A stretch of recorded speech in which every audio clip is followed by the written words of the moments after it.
बोलेंगे आप अमरनाथ से यात्रा लेके निकले हो रामेश्वरम तक।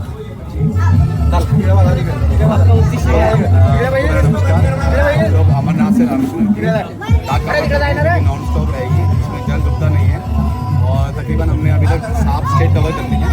अभी हम लोग महाराष्ट्र में एंटर हुए हैं। महाराष्ट्र में हम लोग महाराष्ट्र के बाद कर्नाटक और तमिलनाडु जाएंगे। इस यात्रा के दौरान हमने महिलाओं को भी मौका दिया है वो जल लेके चल सकें, और साथ साथ हम लोग पेड़ लगाते हुए भी आ रहे हैं। पर्यावरण को भी हमने ध्यान में रखा है और मुझे बहुत लोगों का साथ मिल रहा है। आप देख रहे हैं अभी महाराष्ट्र में हम लोग एंटर कर रहे हैं और हज़ारों लोग साथ जुड़े हुए हैं और जल हमारा अभी आगे चल रहा है। और अभी ये जो जल है कपिल भैया ने पिछले साल शुरुआत अकेले ने की थी, आज लाखों लोग उनके साथ में जुड़ गए हैं। कपिल भैया का एक ही उद्देश्य है कि अपन सब लोग एक साथ में जुड़ना चाहिए, पूरे शिव भक्त जुड़ना चाहिए। अमरनाथ से लेकर दिल्ली से अमरनाथ गए हुए हो और अमरनाथ से रामेश्वरम नॉन स्टॉप, रात में भी लग्जरी के अंदर व्यवस्था करिए, सब सीटा निकाली हुई है और सीटा के अंदर सब सोते हैं। 2 बैच बनाई हुई है, एक सुबह चलती है एक रात में, और अपने गाँव के लोग जुड़े रहते हैं उनके साथ में, सब जन साथ में चलते रहते हैं। पर यात्रा नॉन स्टॉप है, अभी भी हम यहाँ रुके, यात्रा आगे कलश लेके चलती जा रही है। टोटल यात्रा कितने दिनों चलने वाली है? अभी हमने वहाँ से 2 तारीख को दिल्ली से स्टार्ट किया था और अभी आज हमें तकरीबन 15 दिन हुए हैं और हम लोग महाराष्ट्र में आ चुके हैं। आगे का सफ़र 10 से 12 दिन का रहेगा हमारा, बाकी जैसा बाबा की इच्छा है। टोटल कितने किलोमीटर का प्रवास है? टोटल 4000 किलोमीटर का नॉन स्टॉप।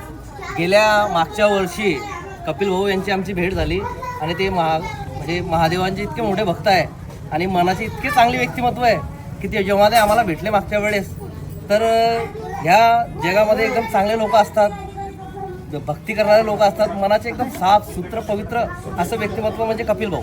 आणि यावर्षी त्यांचा आम्हाला मेसेज मिळाला आणि आता आपण लोक जोडत आहोत आणि एकदम चांगल्या पद्धतीचं नियोजन त्यांचं असतं आणि ते दिल्लीचे असल्यावर त्याचा या भारत देशामधील प्रत्येक गावाखेड्यात त्यांचा जेवढा संपर्क आहे आज तरी कोणाचा नसेल एवढे ते म्हणजे भक्त आहे.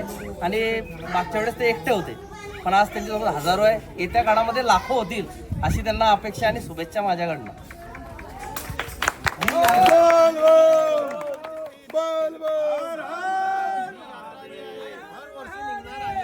आज दुसरा वर्ष आहे यात्रेचा, ही हर वर्षी यात्रा निघणार आहे, प्रत्येक वर्षी याची संख्या वाढणार आहे यात्रेची.